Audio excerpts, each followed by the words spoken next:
Thank you very much for joining me for another edition of PM Express tonight, the 23rd of June. Now, today marks a milestone in our fight against COVID-19. 100 days exactly ago today, we recorded our first COVID-19 case. Since then, 100 days on, we've recorded 14,568 cases with 94 deaths as of today.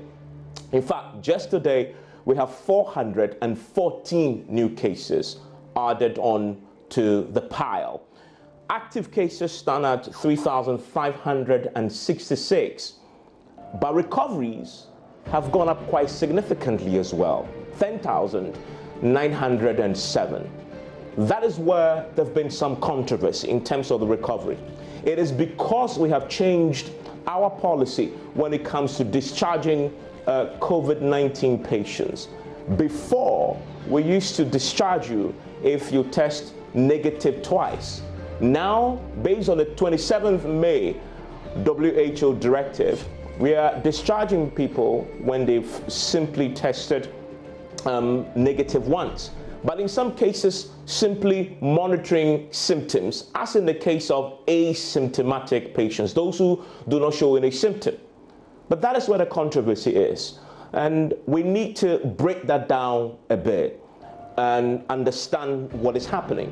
But also, on today, a day when we are marking that 100-day milestone, schools have reopened. And schools haven't reopened. We are seeing, as of today, some of these schools recording positive cases. The Technical University in Accra is one case, for example, that has recorded a case.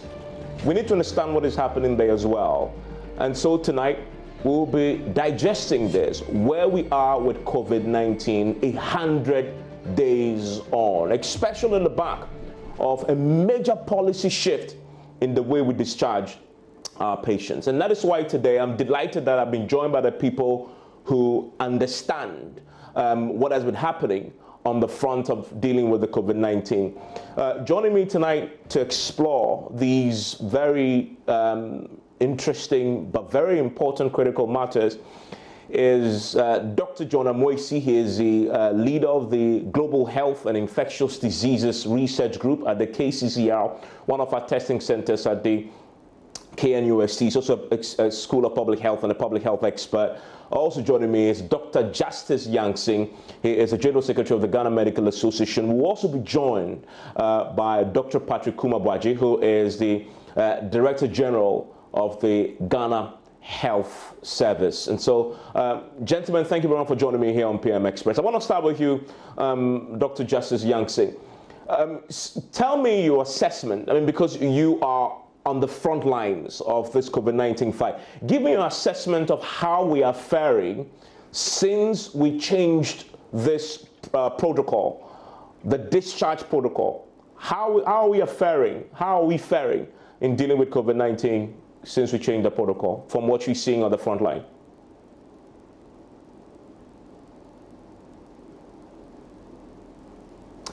Okay, we've lost Dr. Justice Yangsing on the telephone on Zoom, but I have Dr. Amoisi who is joining me, who is on. Dr. Amoisi, so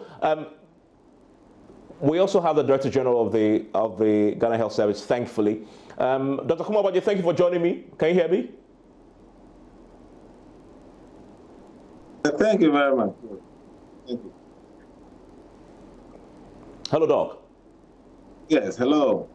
Thank you. Okay, let's see if we can bring in Dr. Moisi as we try and sort that out with the Director General of the Ghana Health Service. Dr. Moisi, tell me what your assessment has been of how we are faring in the wake of that significant change in policy.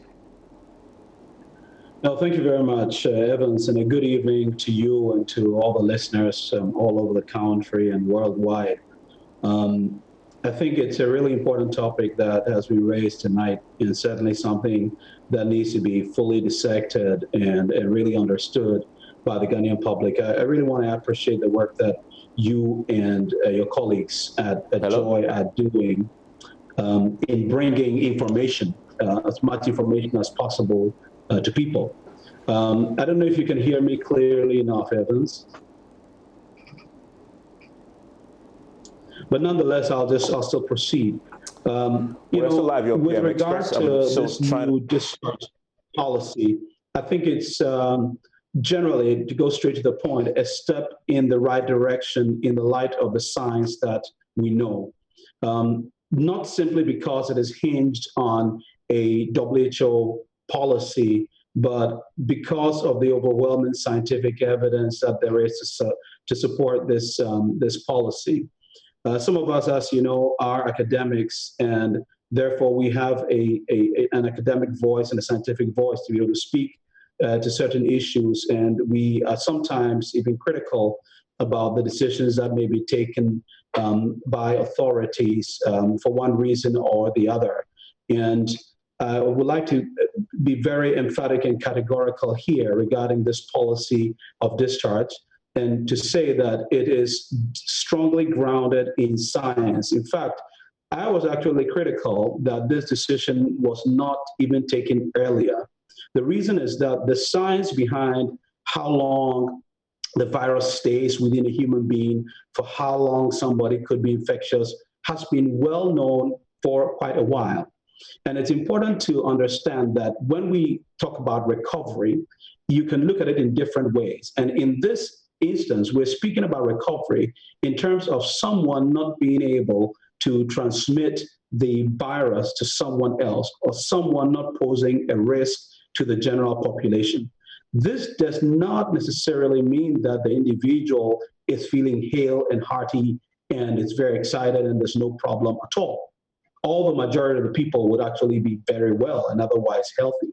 What we're speaking about is, after 2 weeks, it is very clear from scientific evidence that the person is no longer able to transmit the virus to other people. Therefore, it makes good sense to allow this person to stop staying at an isolation center, consuming public funds, and to go back to their homes. I'm sure as the discussion wears on, we'll be able to touch on other issues related to this matter. But to answer your question very directly regarding my position and what the science says, I have to be really categorical about it and say that it's fairly well grounded in science. I need to also point out what how the WHO scientific and technical advisory committees work, because I've had the opportunity to work with some of these organizations and these committees from time to time. It's a very, very stringent approach to weighing of evidence and to making of decisions. And it is with great care that the WHO normally comes out with these kinds of recommendations, which are grounded very strongly in scientific evidence.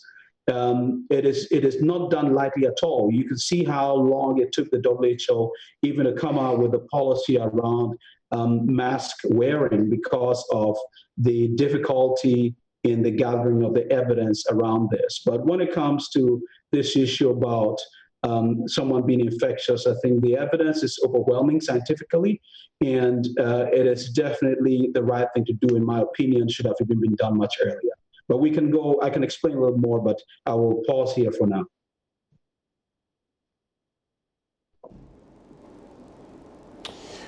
Thank you very much, Dr. Moisi. Dr. Patrick Umabaji is with me, Dr. Justice Yangsing as well. I'm going to take a quick break. When we return, I will bring in Dr. Kumabaji with the Ghana Health Service, just to give his assessment also on the back of what we just heard there from Dr. Moisi, just to allow us to fix a slight technical challenge as I broadcast come to your homes, from my home, kind courtesy of COVID-19. Stay with me.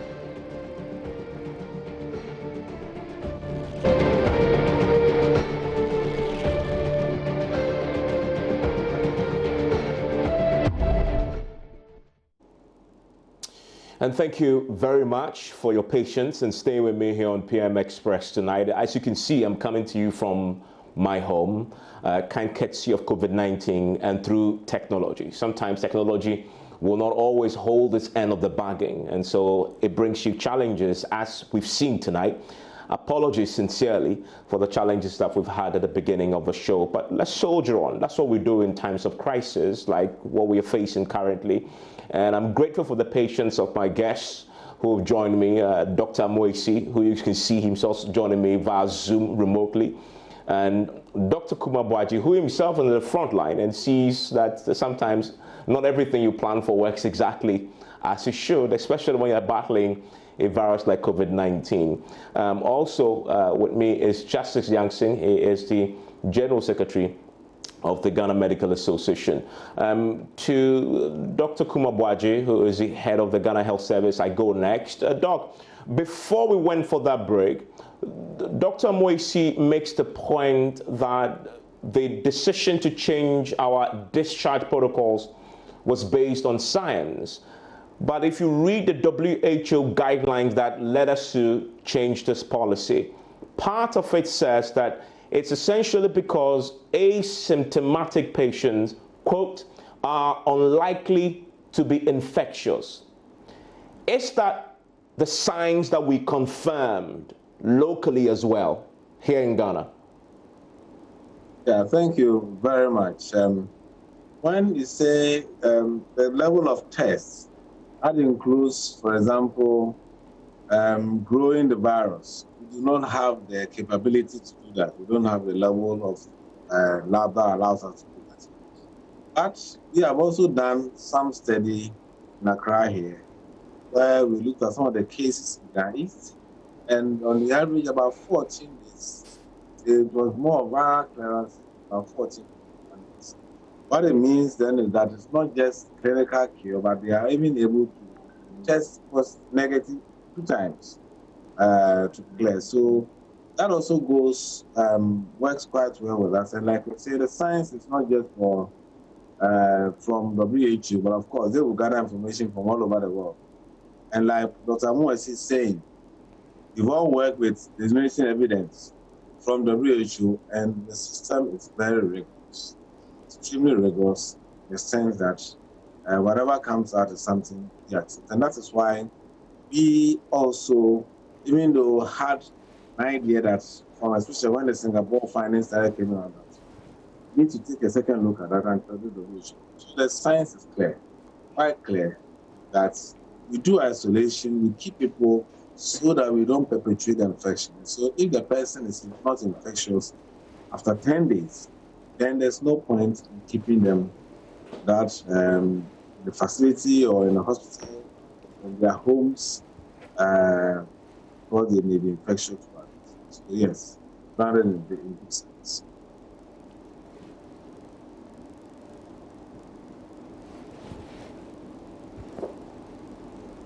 Evans.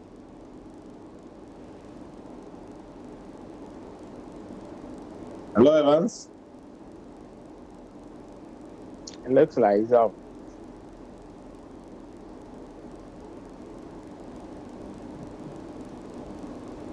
Evans? Well, Dr. Youngson, what's your own reaction to that? I mean, from the front lines of this fight, what have you seen play out in the wake of the change in policy? How is it playing out at the front line with more recoveries that we've seen as a result of the change in policy? Well, one thing that has become clear is that there's a lot more room in our treatment centers now, and that actually affords other patients the opportunity to go in. Truth be told, we were just at a point where we were being overstretched, especially now that we are seeing a lot more symptomatic cases presenting at the hospitals. So clearly, that is one bit that we can say it's a plus, because a lot more now people have access to COVID care at the right treatment centers now. Of course, the policy itself generally has its own good sides, but there are still some admonitions or caveats, if you want to call it that way, that as we go along, we may have to pay particular attention to, because the WHO itself said this is an interim guidance and has actually asked for more inputs from the scientific community, because the virus is novel and things keep evolving. So basically, as we go into the discussions, I'm sure some of these things will be known. But one thing people should also understand is that with a change in the policy,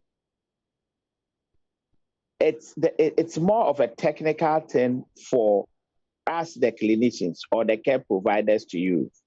Yes, knowledge is out there, people can read, but it is up to us, the technical people or the clinicians, to actually see to the implementation of this whole guidelines, bearing in mind what we are saying practically here in Ghana, and also the admonitions or the caveats that the WHO itself has put into the system, so that if we are able to combine, then I'm sure we are going to get a lot more better outcomes in terms of when we discharge people and what have you. One thing we also need to appreciate is that this does not take away the test-based approach completely, because there are situations where, especially for patients who have prolonged symptoms, what have you, where there is still room per the WHO's own guidelines that such people will fall into the category where you still have to go by the test-based approach, which we had been practicing prior to this weekend when we did the change. I mean, Dr. Kumabwaji, I need to come to you on something very essential as far as this is concerned. Now, the WHO has, since that initial guideline on June 19th, the initial guideline was on the 27th of May. On June 9th, they seem to have backtracked on that particular guideline, the basis of the guideline.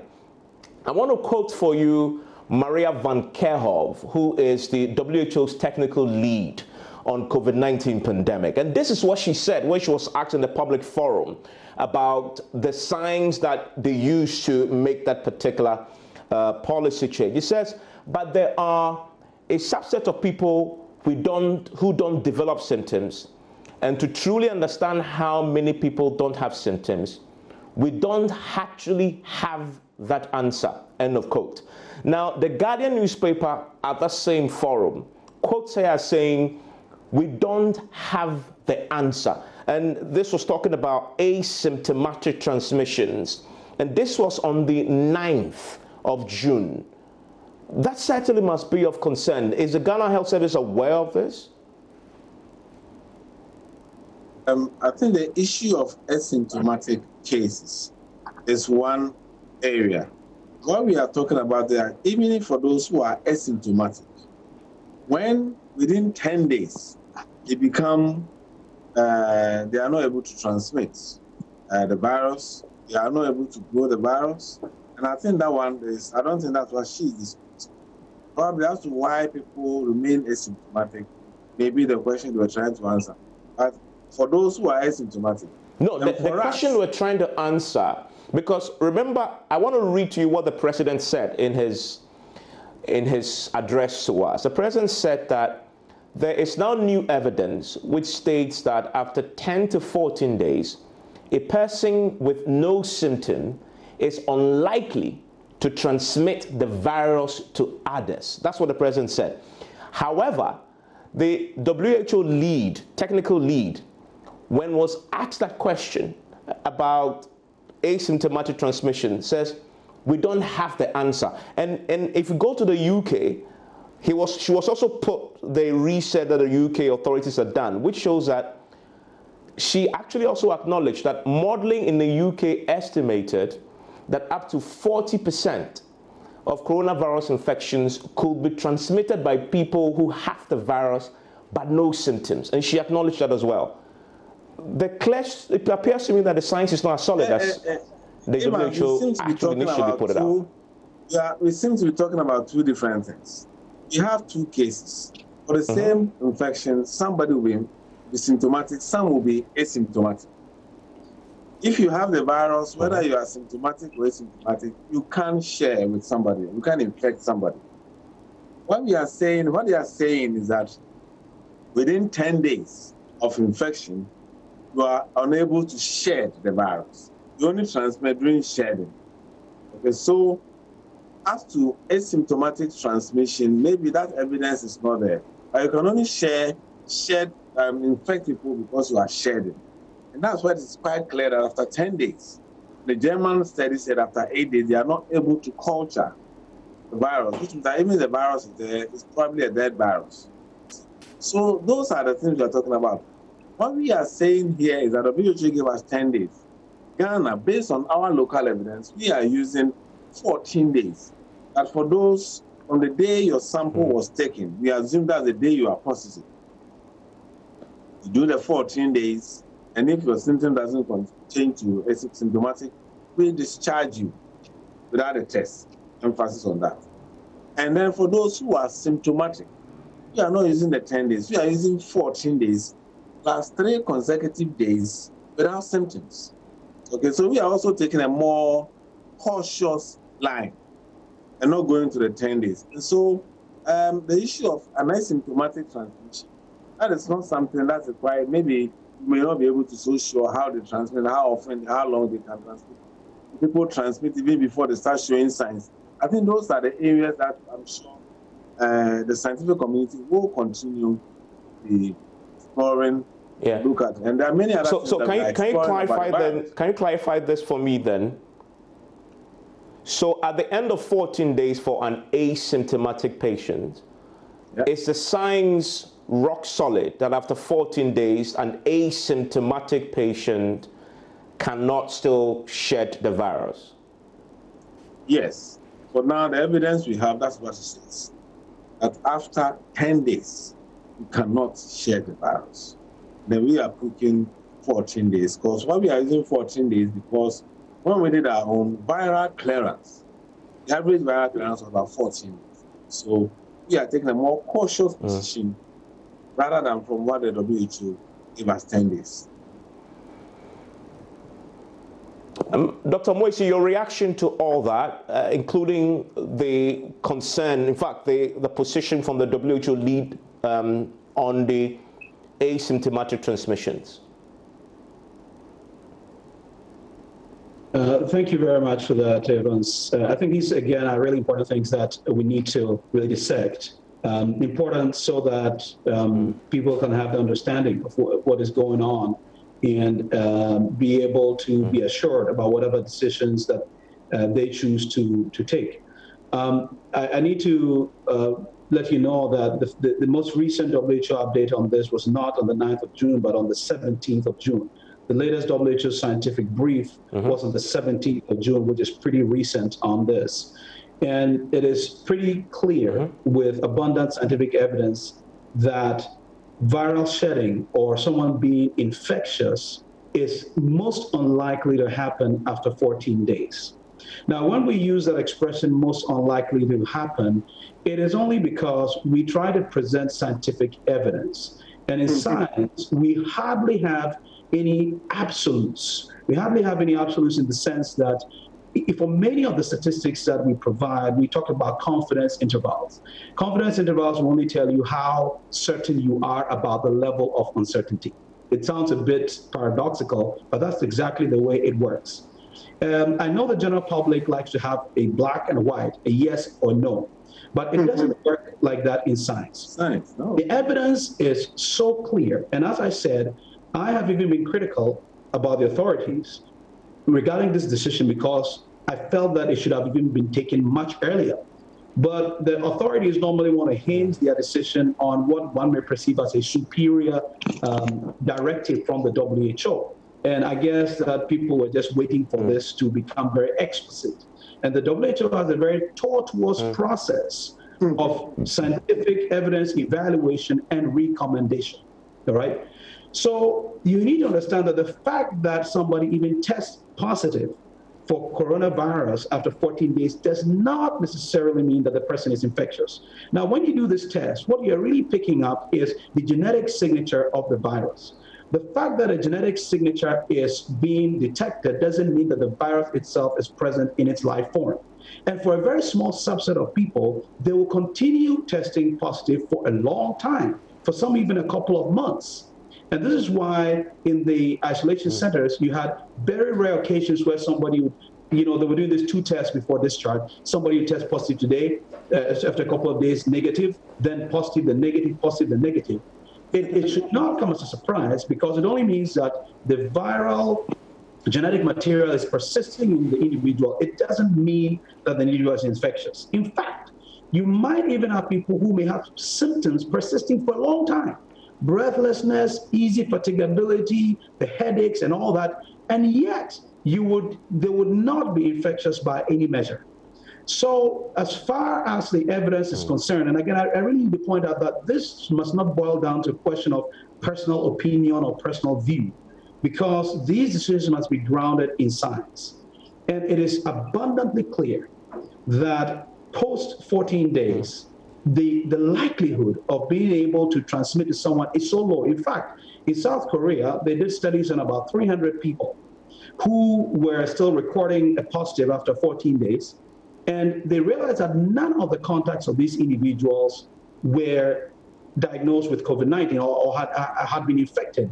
Even though the test was saying that they are not infectious, they still went ahead to trace all their contacts, and not a single one of them has been infectious. In fact, there's not been any single evidence of one being infectious post these 14 days. The actual median time of shedding is actually about 5.1 days. So it is actually out of an abundance of caution that the WHO recommends this 14 days. I know I sound like I'm repeating myself, but I think it's very, very important for us to realize that this decision is firmly grounded in the science available. And also, we should not find it strange if later the science even comes out and says, right now we're moving this to 8 days, or we are extending this to 20 days out of an extra abundance of caution. Because I can tell you that even if you do, say, these tests in about 1,500, 2,000, 5,000 people, and even one person ends up being able to transmit this after, say, 15 days, it may surprise you that because of that one person, the rule could change and we would extend it for much longer. That is how stringent these kinds of recommendations are.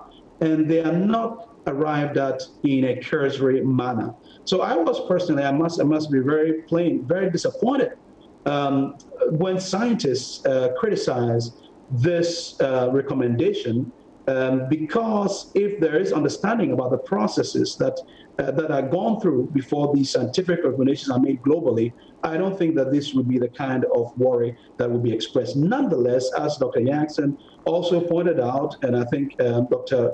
Abwaj also pointed out, there is a need for us to keep tabs on what we are seeing in this country for clear understanding, and also for our own good. The virus is the same everywhere. Our colleagues, Noguchi and Wakbib, Professor Wandari and co, have sequenced this virus, and it's the same virus. It's not a different virus, the same old virus. The way it behaves is always the same way it behaves. However, it's important that we keep our own data, keep our own information, and advise ourselves as we move on.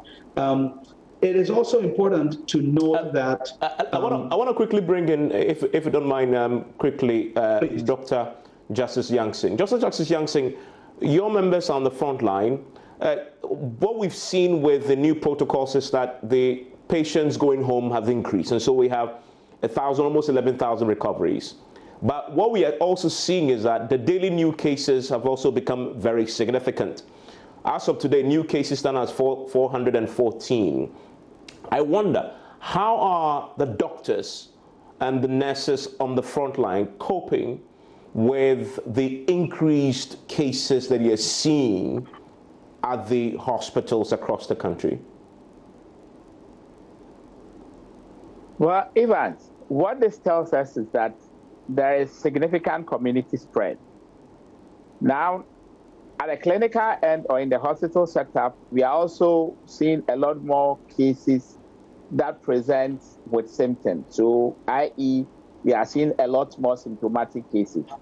And mind you, as a country, we are also more or less not doing a lot of the enhanced contact tracing like we did some weeks to a month back, you know.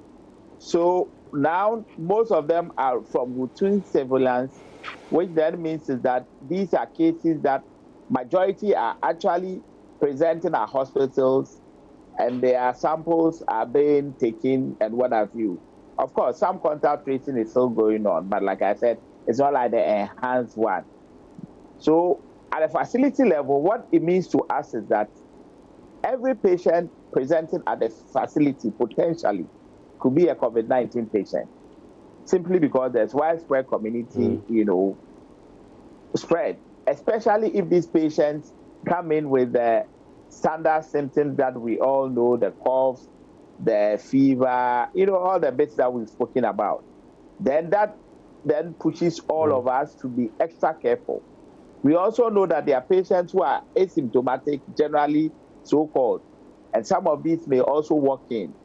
So for now, we are operating at the highest level of suspicion. The index of suspicion is at its highest level as clinicians, right from the triage to the consulting doctor, and then even doctors on the ward who may be reviewing patients and what have you. So we are operating at that high level of index of suspicion for every case that presents with or without the symptoms, but especially where we have any of the known symptoms, then the flags are really raised. But what it then also means is that we need a lot more protection. And we need to be at our very best when it comes to infection prevention control. Because without effective IPC protocols in place and effective and optimal use of PPEs and use of the right kinds of PPEs, the quality, the kind are all very important at this point. We cannot afford to go in with, in quote, anything described as PPEs which do not give us that protective value. So that is the challenge we have now. I mean, Dr. Kumar-Boakye, what is the state of contact tracing as we speak? Are we still doing enhanced contact tracing? Yes, thank you very much, Evans. I must disagree with my brother, Justice Jansen. I think there's still a significant number of the tests are enhanced contact tracing. Enhanced contact tracing includes having to test the entire household for contacts. Previously, we look at your closest contacts in the last few days, but we still have that enhanced contact tracing. What we do is every day we have enhanced contact tracing. The positives go to their household, test all their contacts, and any household we have to them, which is really not a full. That is a bit of enhancement. Secondly, we are still doing what we call high-risk testing. So we are doing a high-risk group where we can go into an environment where we feel that the risks are high there, like a couple of drivers, sellers, etc., and we test them. So our testing policy is not like the usual waiting for the case and following their contact. We are still going out there to look at high-risk group in all over the country. There are places that we go to, some, I would say, institutions, and we're able to record about 200 positives. And so you have, and that day, the day that results come, you see a very big spike. Then it comes down. So we have an average daily rate, if you look at the averages, of about 210, 190, 210 a day, which is so high by our expectation. But and so that's how we need to look at it. We are still doing a lot of enhanced contact tracing. We're doing mines and other places where we feel the risks are high. And then, so those are also the approaches. And so by that approach, the more you test, the more you see.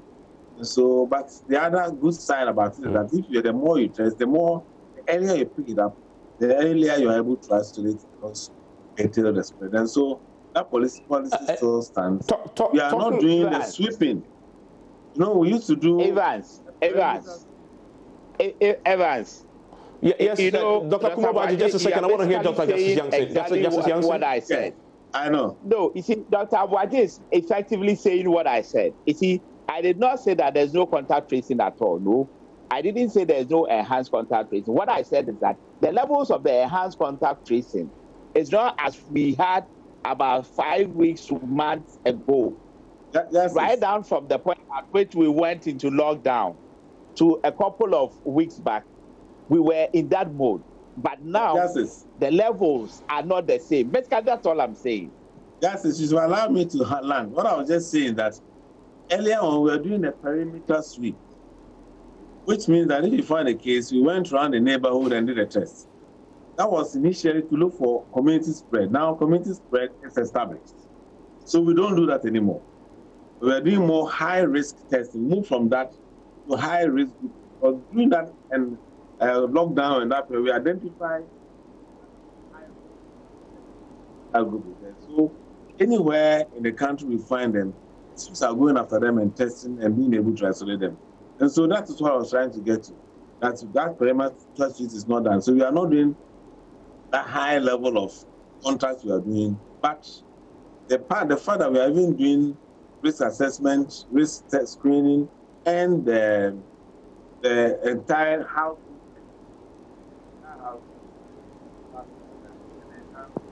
contract.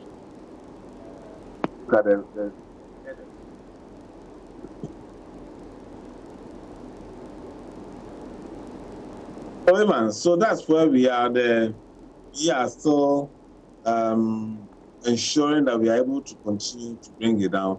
But the more you test, the more you get, and we will continue testing more as far as our capabilities allow, so that we can quickly isolate people and bring the condition under control. What is the state? What is the state of our ICU capacity currently? Do we have enough ICU beds for the cases we are having currently? Yes, we have.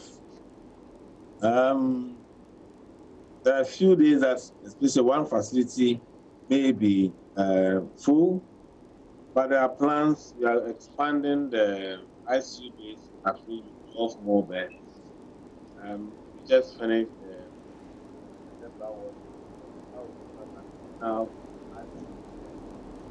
Then we are now also working on the Kumasi one to give an additional ICU beds through here and about 7 Kumasi. So there's a need that we are continuing to expand our ICU capacity. But these plans are plans that will take time to become reality.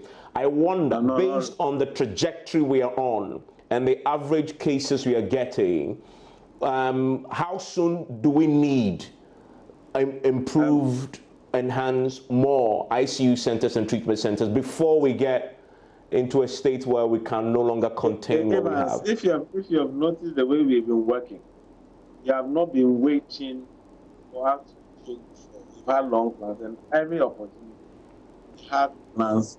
The one we are doing is planned a while ago. The one in Kumasi was been planned a while ago, and so these are all things that are coming up in time. The Deborah ward has just been inspected, and so that also brings in additional ICU beds. So that's how we are working to ensure that we are not just waiting to choke before. We've had long plans as well.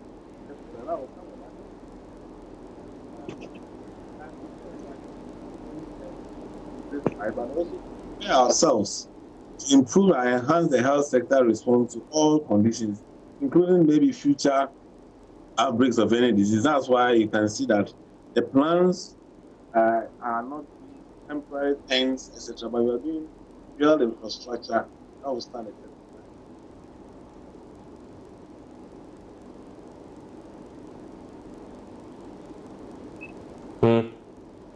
Yes. Okay.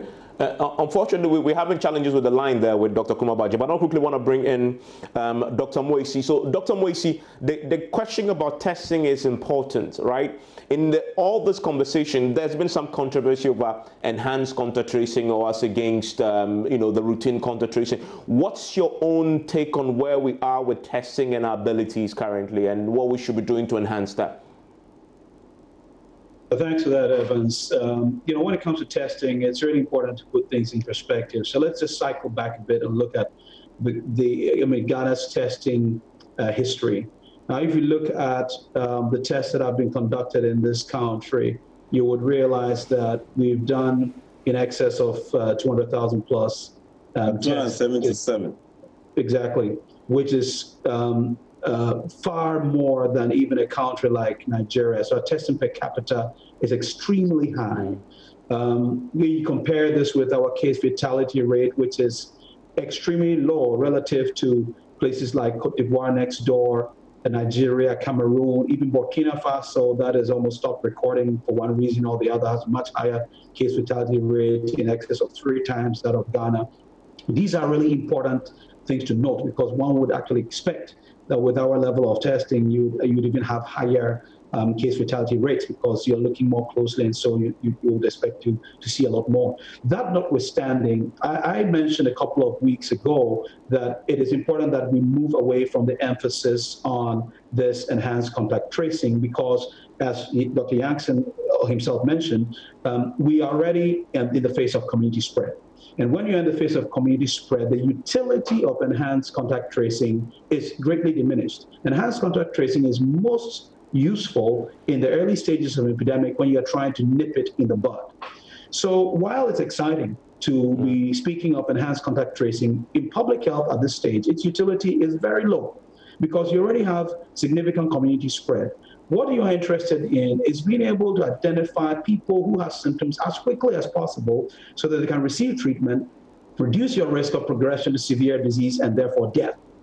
You were talking about asymptomaticity and speaking about a certain percentage. In fact, some studies suggest that as much as 78% of your population might actually be asymptomatic. 70% of people who might have the disease may be asymptomatic. So for me, if there's anything that we need to focus on at this stage at the community level, it may have to be what we call seroprevalence studies, which is looking at the levels or the presence of antibodies to the virus in the general population, which is a measure of the degree of spread of the virus, even among people who are otherwise. Now, when you do your seroprevalence studies, it can give you some level of comfort as to whether, all right, this thing has spread so far, but we're not seeing as much illness as we were afraid we would see, and therefore, perhaps we are in a more comfortable position. So it's really important that we put these things in the right place. The level of contact tracing has not necessarily gone down, but it is not as useful as it used to be before. And if I were to make a recommendation as a public health person, I would say, look, forget about the enhanced contact tracing at this stage. Focus on early detection of individuals with symptoms and their treatment to stem progression to severe disease and death. You want to focus your enhanced or whatever contact tracing only in intense hotspots, places where you cannot afford for spread to happen quickly, places where there may be vulnerable populations and people who are at higher risk of death from the disease. That's the way you want to go about it from a public health perspective. I think because of the noise that was made about enhanced contact tracing in the beginning, and now it's coming back to bite us again because we're not doing it as much as before, and now it's looking like there's a slack. But from a scientific point of view, it's not as useful as it was in the beginning, and it should really not be the major focus right now. Dr. Amoisi, I'm grateful that you joined me. Just run out of time. Dr. Justice Youngson. Yes, go on, briefly. Evans says, what I'm saying, I think we are saying the same thing. We have toned down on the enhanced contact tracing as we had before. Okay. Thank you very much. That is Dr. Kumabwaje. That's with the General Head of the Ghana Health Service, clarifying that they've toned down contact tracing. Dr. Justice Youngson, thank you very much. There's more to interrogate on this particular matter with COVID-19. This is PM Express.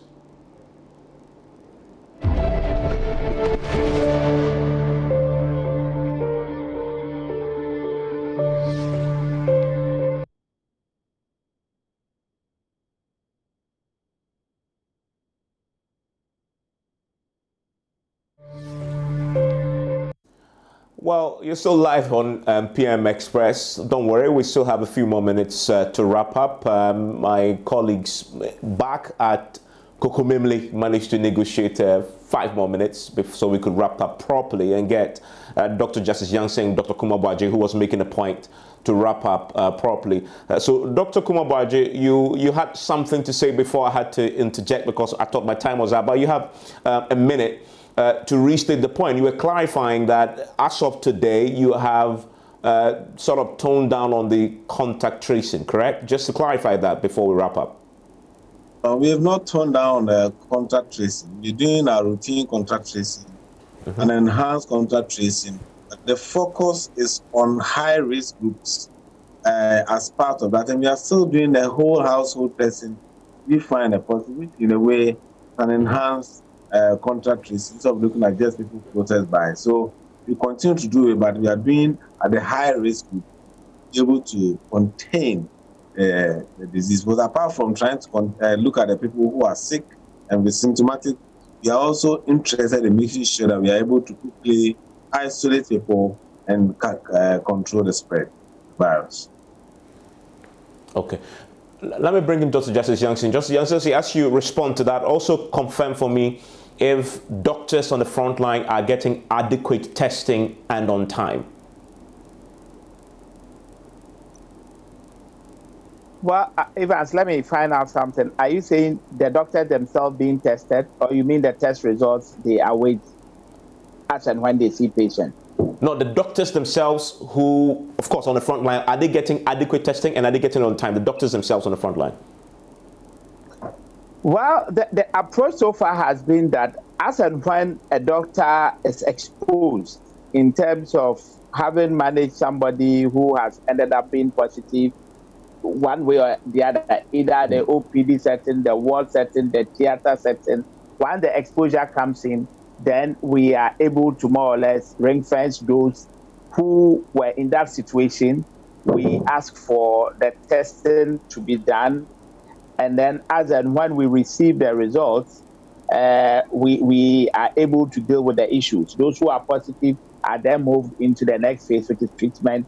Those who are negative, ideally, should all be quarantined for a certain number of days, depending on where you find yourself.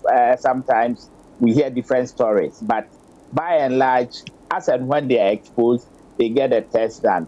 Test results in terms of the timelines it takes for you to get a result, it's been a bit of a challenge, both for the doctors and the patients on the ward and those in the holding areas. But well, it's all become part of what we are doing as a country. We don't have adequate logistics for everybody at the same time.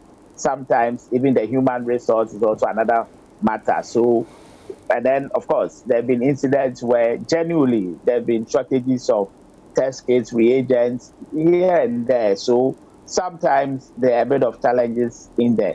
But one area we should be looking at critically, as Dr. Abuaje said, is those in the high-risk environment or the high-risk groups. Because if we are not able to keep a proper tab on these people, do enough, contact tracing and testing within those groups, then we stand the risk of, falling into a trap where there's going to be a lot more significant community spread than we can contain. Because clearly at the hospital end, we are now seeing a lot more symptomatic cases. And that one is not in doubt. Another thing that is also becoming of concern, which we should all look at critically, is that if you look at the deaths over the last, say, 1 week to maximum 10 days, we seem to be running at a faster pace than the previous 8 to 9, 10 weeks. So you can look at the statistics from 12 March when we reported our first case to, let's say, the first week of June, or even the second week of June. You could see that our numbers were relatively low, roughly 30s, 38, we went to about 40. But over the last 1 week to 10 days, the rate at which the deaths are going, we should start doing a lot more work on that front to know exactly what may be happening in some of the communities as well. Because most of the cases are coming in and sometimes they pass within short periods. So it's a bit difficult for the clinicians to get adequate information and get a full grip of the situation and control the outcomes. A lot more severe cases are also being picked up. So I'm grateful, Dr. Justice Youngson. Just have to end it here. And I'm grateful that you joined me, Dr. Moisi as well, and Dr. Kumabwaji, who is the head of the Ghana Health Service. My name is Evans Mensah. Thank you for joining me from my home and allowing me into your homes as well tonight. We'll come again tomorrow. Enjoy the rest of your evening.